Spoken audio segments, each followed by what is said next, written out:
Thyroid swelling মেয়েদের ক্ষেত্রেই বেশি হয়। সুতরাং এই যে গলার সামনে একটা ফুলে রয়েছে, সেই ফোলাটাকে যদি বিনাইন কেসে আর কি, এই ফোলাটার জন্য তাকে একটা অস্বস্তিতে পড়তে হয়। সেই জন্যই আমাদের থাইরয়েড গ্ল্যান্ডটাকে বিনাইন কেসে আমরা অপারেশন করে ছোটো করে দিই। কমপ্লিকেশান মানে অপারেশন করার সময় যদি অসুবিধা হয়, যেমন থাইরয়েডের ক্ষেত্রে মেন হচ্ছে যে রেকারেন্ট ল্যারিঞ্জিয়াল নার্ভ বলে একটা নার্ভ আছে, যেটা থাইরয়েড গ্ল্যান্ডের খুব কাছেই থাকে।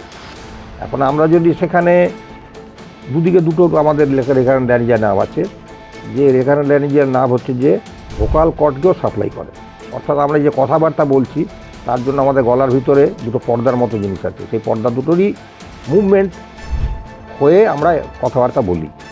তো কোনো কারণে থাইরয়েড অপারেশন করার সময় যদি ওই রেকারেন্ট ল্যারিঞ্জিয়াল নার্ভে ইঞ্জুরি করে দিই, তাহলে হবে কি যেদিকের রেকারেন্ট ল্যারিঞ্জিয়াল নার্ভটাকে আমরা ইঞ্জুরি করেছি সেদিকের ভোকাল কর্ডের উইকনেস হয়ে যাবে, সে ঠিকমতো মুভমেন্ট করতে পারবে না। আমাদের প্রিকশন হচ্ছে থাইরয়েড গ্ল্যান্ডটা যেন অ্যাক্টিভিটি ঠিক থাকে। অর্থাৎ ইউজুয়ালি কী হয়, যখন আমাদের থাইরয়েড গ্ল্যান্ডটা ঠিকমতো হরমোন তৈরি করতে পারে না, তখনই আস্তে আস্তে থাইরয়েড গ্ল্যান্ডটা বড় হতে শুরু করে। আজ কথা বলবো থাইরয়েড সার্জারি সম্পর্কে। এই থাইরয়েড সার্জারির প্রয়োজন কেন হয় এবং কি করলে থাইরয়েড সার্জারি পর্যায়ে না পৌঁছায়, সেসবই আজ আলোচনা করে নেব। নমস্কার, আমি মৌপ্রিয়া এবং আমাদের সঙ্গে এই মুহূর্তে রয়েছেন গৌরী দেবী হসপিটালসের জেনারেল সার্জারি ডিপার্টমেন্টের প্রফেসর ডক্টর সুখময় সাহা। স্যার, আপনাকে অনেক অনেক স্বাগত। ধন্যবাদ। স্যার, প্রথমেই যেটা জেনে নেব সেটা হচ্ছে থাইরয়েড সার্জারির কেন প্রয়োজন হয়? থাইরয়েড গ্ল্যান্ড আমাদের যে গলার সামনে থাকে, সাধারণত দুটো কারণে আমাদের অপারেশন করতে হয়। মানে থাইরয়েড সোয়েলিং দুটো কারণে হতে পারে, একটা হচ্ছে বিনাইন, যেটা ক্যান্সার নয়, আর দু নম্বর হচ্ছে ম্যালিগনেন্সি। বিনাইন কারণে করা হয় কসমেটিক রিজন, অর্থাৎ গলার সামনে একটা সোয়েলিং হয়ে রয়েছে, হ্যাঁ, বিশেষ করে থাইরয়েড সোয়েলিং মেয়েদের ক্ষেত্রেই বেশি হয়।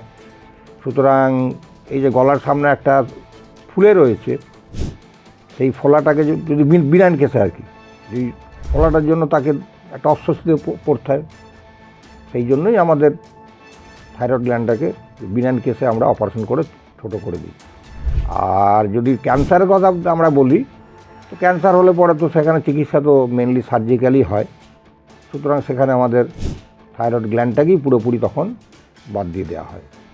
সার্জারি না করলে কি হতে পারে? সার্জারি না করলে, যদি আমাদের বিনাইন কন্ডিশন হয়, সেখানে তো সার্জারি না করলে ক্ষতি কিছু হবে না।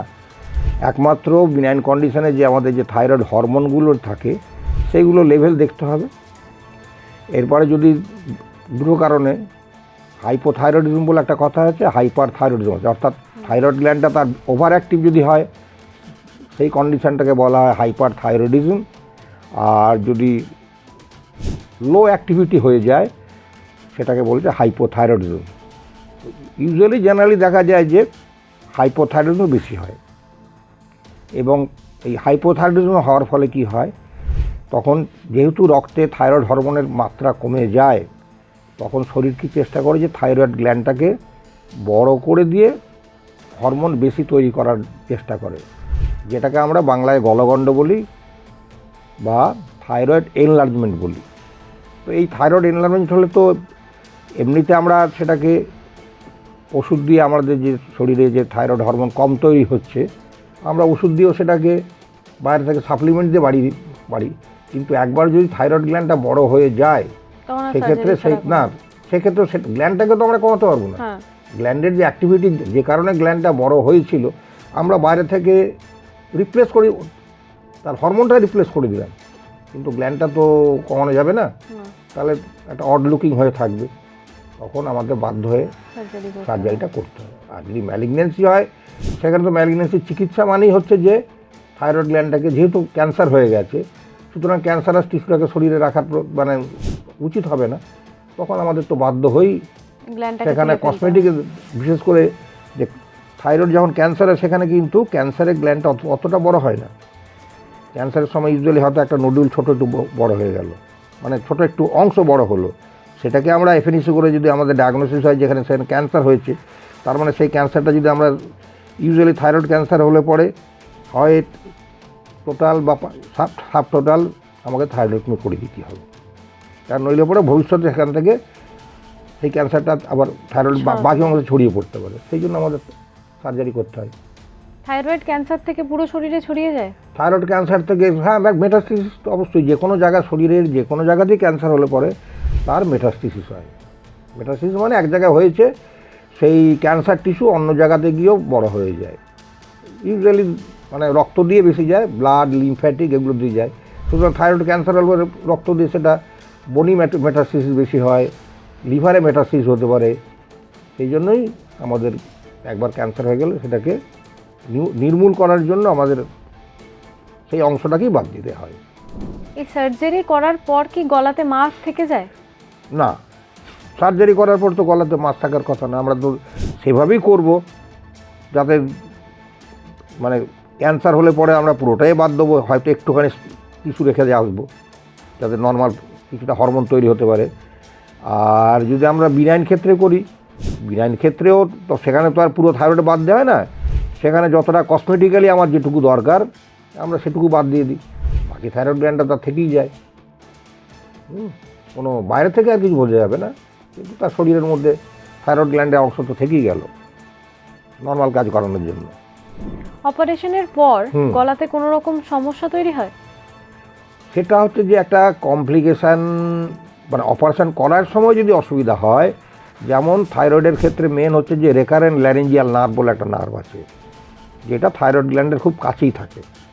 এখন আমরা যদি সেখানে দুদিকে দুটো আমাদের রেকারেন্ট ল্যারিঞ্জিয়াল নার্ভ আছে, যে রেকারেন্ট ল্যারিঞ্জিয়াল নার্ভ হচ্ছে যে ভোকাল কর্ডকেও সাপ্লাই করে, অর্থাৎ আমরা যে কথাবার্তা বলছি তার জন্য আমাদের গলার ভিতরে দুটো পর্দার মতো জিনিস আছে, সেই পর্দা দুটোরই মুভমেন্ট হয়ে আমরা কথাবার্তা বলি।